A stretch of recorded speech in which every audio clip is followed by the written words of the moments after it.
This is Pet Life Radio. Let's talk pets. It's Oh Behave with Arden Moore, the show that teaches you how to have harmony in the household with your pets. Join Arden as she travels coast to coast to help millions better understand why cats and dogs do what they do. Get the latest scoop on famous faces, their perfectly pampered pets, and who's walking who in Rin Tin Tinseltown. From famous pet experts and best-selling authors to television and movie stars, you'll get the latest buzz from wagging tongues and tails, garner great pet tips, and have a doggone fur-flying fun time. So get ready for the pause and applause as we unleash your Oh Behave host, America's pet edutainer, Arden Moore. Welcome to the Oh Behave show on Pet Life Radio. I'm your host, Arden Moore. Now, for this episode, we're going to speed forward to the future. I'm talking like 10,000 years. We all know that our dogs are quite adaptable, but how would global warming or a new ice age alter their looks? Come on, it's time to unleash our imaginations. And here to help us is America's pet advocate. He's a great, great veterinarian and a good friend. We're talking Dr. Ernie Ward.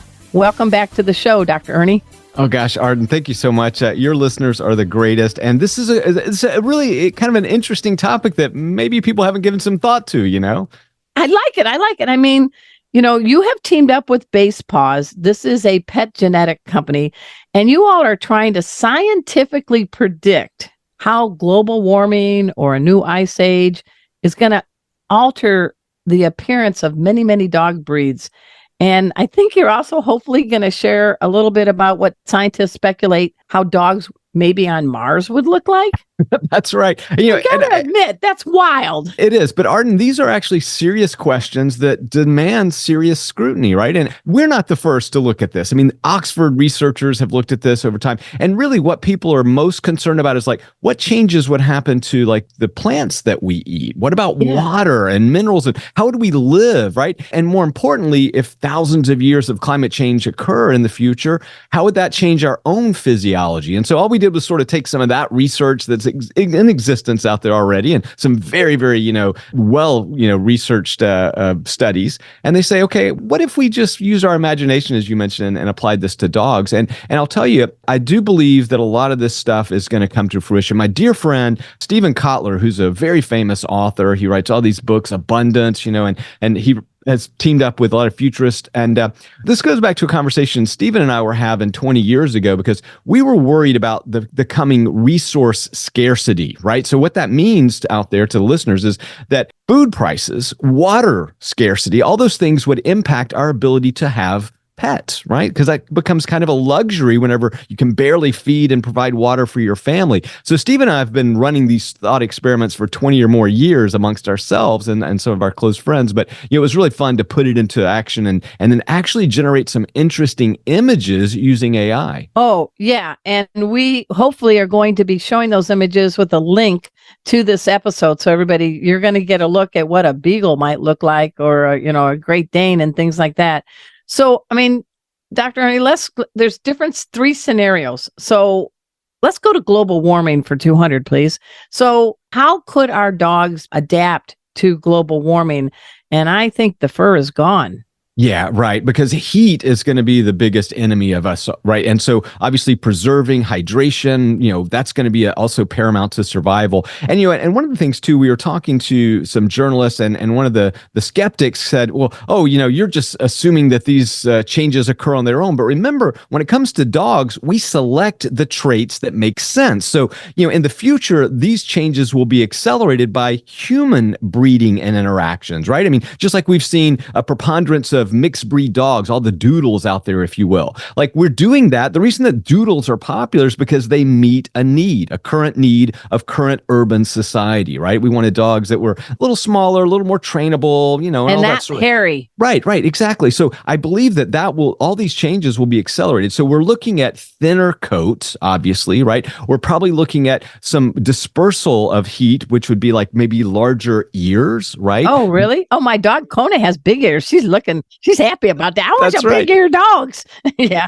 And maybe even the appendages would be either shorter or longer. And there's a couple of scenarios that could impact that, right? Because obviously it depends on really what we breed them for. My guess, I surmise that we'll build smaller dogs, if you will, because they require less energy. And that means, of course, less heat to dissipate. Also, it requires less water, and it enables them to preserve it. Also, coloration, Arden, right? I mean, so we're probably going to see lighter colors to help reflect back UV rays to also keep them cool. So, these are just some fun things that we're looking at. All the little dogs in the world right now are clapping their paws because they're being branded as Purse My Ride dogs, but they may be the dogs in a global warming 10,000 year scenario. Without a doubt. And one of the things, too, if we look at sort of how human physiology and our own morphology, our body shapes and sizes change, remember that if you look at people that live around the equator of the planet, right? So the warmest regions around the center of the earth, those people tend to be smaller in stature, okay? And this is because, again, to preserve, hydration and use less resources and all that sort of stuff. It wasn't really until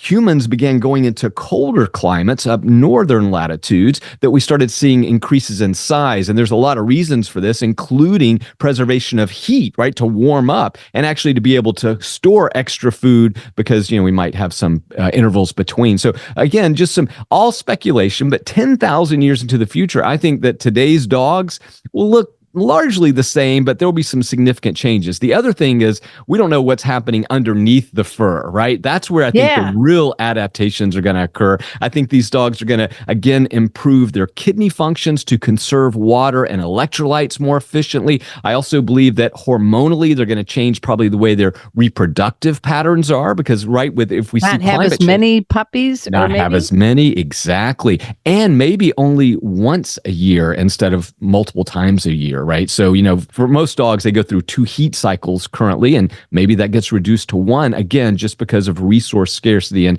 survivability and so forth. So I think that we're going to see some of those physiological changes. One of the things we were talking about also as we were brainstorming around this is like, what adaptations can you make physiologically to protect yourself against radiation injury, right? So there might be some different cells that would become more abundant, if you will, to help protect us. And again, just what would we look at as far as like the DNA, like the telomeres, which is the end of it, which kind of is that biological time clock, that we talk about a lot. So the length of telomeres indicates lifespan.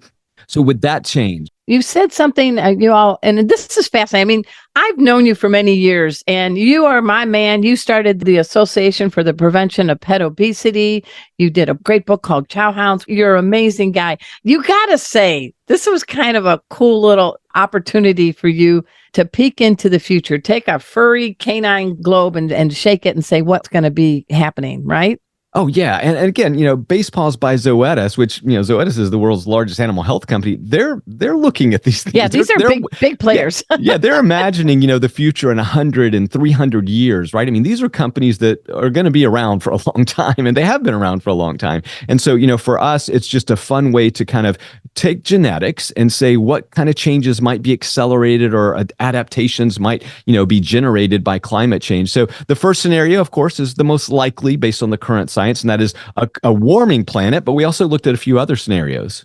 And before we go to the side of it, what about the eyes of dogs? If we are in fact going to global warming, how is that going to alter their look or their function? Yeah, one of the things that I proposed was that we'd see more hooded lenses. So we're actually going to see probably an elongation of the actual eyelids. And more importantly, the eyes would become more sunken into the skull because, again, this abundance of UV radiation is really what's going to tell us. Also, I think probably the iris is going to adapt to become smaller because right now dogs are excellent in low light, but in the future, especially if we see longer days or less, protection in the atmosphere from UV radiation, they may want to constrict further, similar to cats, perhaps. Now that's a slightly different issue, but for us, we're looking at. I think the eyes will be also one of those things. But the biggest take home that I think we should all realize is that as our lives change, as it becomes hotter, as water becomes a prized commodity, right? As food becomes more expensive in the future, and I hope none of this happens, right? But if it does,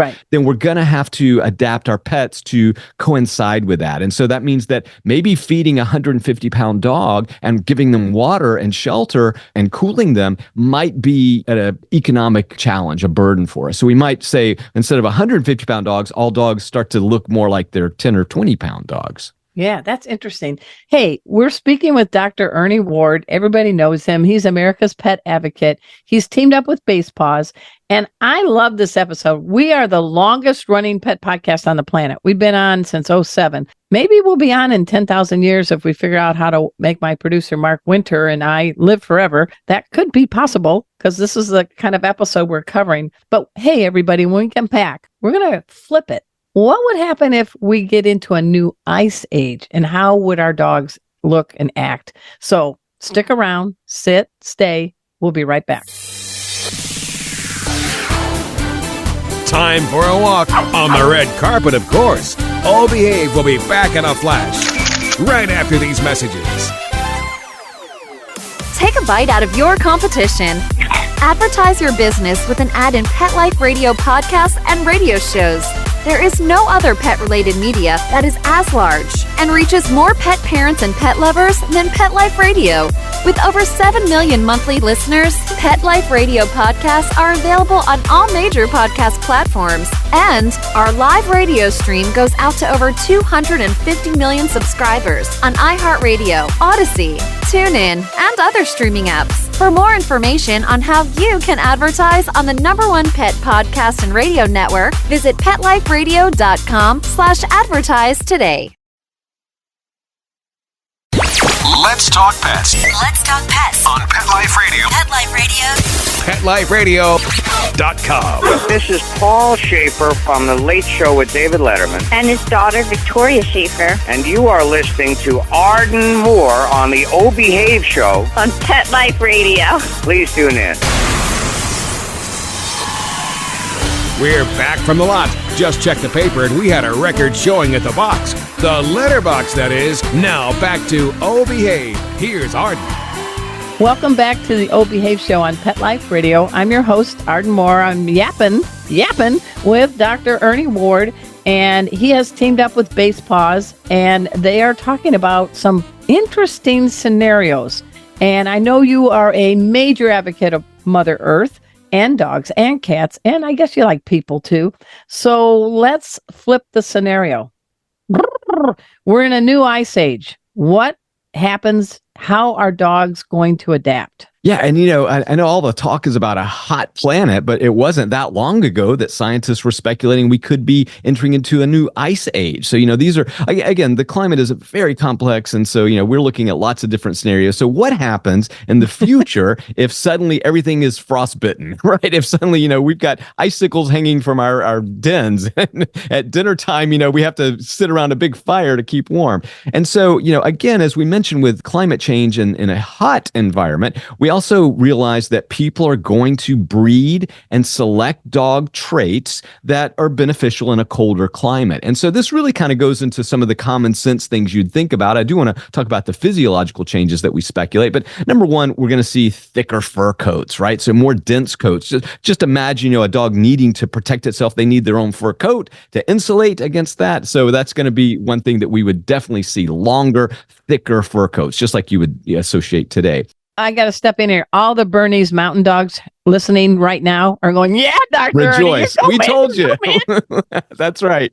Even though they're in North Carolina or South Carolina, we're preparing for the future. The other thing, too, is going to be body fat, right? Because that is the biggest insulator we have against the cold. And honestly, as humans migrated north in northern latitudes, thousands and thousands of years ago, we also saw people get larger, as we mentioned in the last segment. And so one of the things they did was store more body fat. And that wasn't just for energy, but also for insulation. So I expect to see larger dogs with more body fat, especially, when we look at where the body fat is distributed. And there's two different types. And those of you that have followed me in my fight against obesity all these years know I talk about the two different types of fats. And the one fat we talk about so often, which is the more harmful fat, is the white fat. Okay, so this is the belly fat, if you will. People, when they think of harmful effects, we think that. But remember, there's another type of fat that we all have as mammals called brown fat, which actually is physiologically active in different ways. Okay, it's a better source of energy whenever we need to store it up. But more importantly, it's also a better insulator. And so this is why you tend to see brown fat in animals stored along their backs, okay, and their sides. So I think you'll probably see physiologically an adaptation there to go towards more brown fat, again, for energy and insulation. We also expect to see things, again, like these are dogs that may have to scavenge more, right? So they may be, in a cold climate having to go and hunt. And so I do expect them to be a little more wolf-like, or we wind up breeding, as we did with climate change in the warm environment, to make smaller dogs to be able to keep inside, to keep warm and so forth. But again, Chihuahuas are not really happy about this scenario. Oh, right? yeah. No. But long-haired Dachshunds say, hey, we told you so. Yeah, That's okay. right. So everybody likes fun. It is fun. And so what we did, too, is we took a lot of these different morphological or body shape and characteristics, and we put them into an AI generator. And we said, okay, here's what Dr. Ward is saying, and here's what some of our geneticists are saying. What would this look like? And so that was really a fun part of it. So there are some sophisticated AI image generators out there. So you take in and you say, what would this look like over the next 10,000 years? And I hope everybody that's listening can go check out those images, because at first, they're comical. I'll be the first to admit, they're kind of like, oh, okay. But then you start to realize, wow, this could actually happen. I get where they're going with this stuff. But again, I think with hot climates, Arden, the bigger changes are going to be underneath the fur, the physiological adaptations, how we burn fat, how we store energy, what processes for proteins and minerals and so forth. I think really, for me, I always go back to nutrition and how do we survive physiologically. And I think that, again, we're going to conserve water. We're going to have to do more with less food or calories, and we're going to need to store that in a way that actually benefits us from a heat standpoint. And we may have to go to Mars. Yep, that was actually the most fun. And I'll tell you, Arden, in my last book, The Clean Pet Food Revolution, I actually talked about this. Because right now, and several years ago, I was invited to talk to a group of folks who were talking about space colonization. And at that time, they were really looking more towards the International Space Station and so forth, and further colonization maybe on the moon and Mars. And as I was talking to these folks, it was glaringly obvious that they had omitted any type of companion animal. Now, life on another planet, life in space without any animal compatriot, I think is missing the human element. I think that's not even the human existence. And I made this argument. I said, I don't think that we didn't evolve in the absence of all other animal life.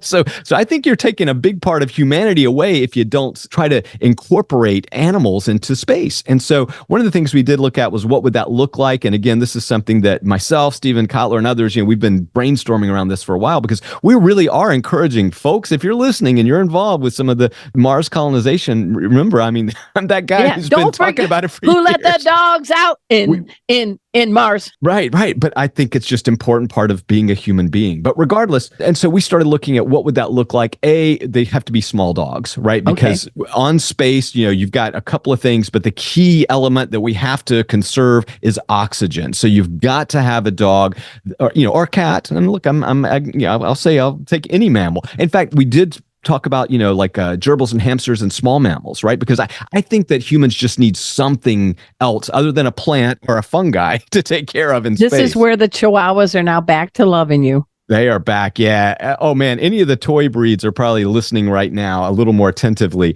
And so, we do know that small to conserve oxygen. I do think that there are some ways physiologically to adapt them to low oxygen environments. And so I think that we can actually enhance that for sure. And this has to do with red blood cells, of course. So density of red blood cells, numbers, per liter. So I think that there's some ways that we could even, sort of quickly adapt dogs to do better in a lower oxygen environment, to conserve oxygen for humans, of course, and plants, because we gotta eat up there. And so I think that we would do that small. They would have probably less hair than now. And this is really, one of the things that we were brainstorming early on was, this is probably just a hygienic issue, right? Because if you've got fur flying on a space station or on a enclosed colonization on Mars, then that's going to maybe plug up air purifiers. And so we realized that we need things that don't shed a lot, So early on, we recognized that could be a thing. Also, also, we talked about hypoallergenicity, right? And while you can't truly design a hypoallergenic dog, although I think with some of the genetic interventions that are coming, we may be able to. But I think that's something we've got to consider because, again, people in a very enclosed space sharing recycled air, we don't want to also recycle any allergens that could then cause a problem for humans. So I think all these things really come into play. The other thing that really, we didn't talk about so much in this thing, but something that my friends and I have talked about is how do we reclaim waste more efficiently, right? Because so dogs that urinate and defecate, and so I think there are ways to transfer that into energy, into nutrients, for example, for the plants that maybe we're growing or the fungi that we're growing up there in space. So again, being very smart about it. But I'll say too to the listeners, the main point I want to make is that when we talk about colonization of space for humans, let's not forget the important role that animals have played in getting us to where we are today. I do not believe that humanity wouldn't be where we are today without animals, right? And so I know that a lot of my colleagues say, "Oh, but Ernie, we've transcended that." No. I think it's a humanity, right? I do think there's difference, and I don't think that we can find this in an AI computer simulation. I think that if humans are going to colonize space, I'd love to see a dog by my side. And speaking of that, who's the dog by your side these days? Still border terriers. We kind of got into those. We have a border terrier rescue now, Jenny, and she has a little physical issue, but she does really, really well. And so I'm a big fan of border terriers, small dogs. So hey, we're preparing for climate change here on the coast of North Carolina already. So and we keep her nice and short. My terrier mix, Kona, is loving you even more now because she's like, yeah, terriers rock. Terriers rock. They do. And, and we describe border terriers as a plucky breed. And so if you know. But also, I think the temperament, when we do look in the future, the temperament is going to be really essential, right? Because we've got to have dogs that really can, coexist with us maybe in some challenging times. Wow. You've got to admit, this has been a fascinating dive into what could be in 10,000 years. None of us will be around right now to prove it or disprove it, but it really does work your brain muscles too, doesn't it? In a different way. It really does. And again, we didn't even touch on what if we could manipulate the DNA, right? Because I think that actually a lot of cool stuff could happen that way as far as preventing disease, enhancing physiological mechanisms and systems. So, there's a lot more that could be done, but, let's just kind of look at it in current day lens and kind of move forward. But if you get a chance, check out some of those images because I think they're quite fascinating. Now, there's two places I want people to dash off to. Let's go to Dr. Ernie Ward. Correct? .com. That's right. Dr. Ernie Ward at Basepaws.com. Did I get that right? You got it right. Oh my gosh. Any parting message? We just got a couple of minutes that you want to say to all the people out there, because you are the man that is trying to keep our pets from getting too fat and trying to save our planet, looking at plant-based proteins.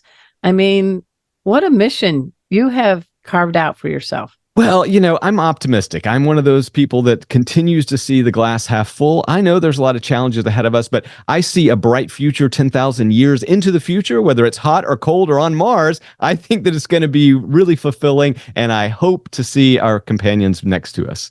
And I hope that they deliver pizza. That's just my humble wish. I'm with you on that. I am with you on that. Hey, everybody. We've been speaking with America's pet advocate. He is Dr. Ernie Ward, and I have so much enjoyed this episode. Wow. Make that bow wow. I also want to give a shout out to my producer, Mark Winter. He is the executive producer of Pet Life Radio, the largest, oldest pet radio network on the planet. And maybe someday, Mars. Hey, please check me out. Subscribe to my YouTube. Easy, Arden Moore. And until next time, this is your flea-free host, Arden Moore, delivering just 2 words to all you 2, 3, and 4-leggers out there. Oh, behave. Coast to coast and around the world, it's All Behave with Arden Moore. Find out why cats and dogs do the things they do and get the latest buzz from wagging tongues and tails in Rin Tin Tinseltown. From famous pet experts and best-selling authors to television and movie stars, you'll get great tail-wagging pet tips and have a fur-flying fun time. All Behave with America's pet edutainer, Arden Moore. Every week on demand, only on PetLifeRadio.com.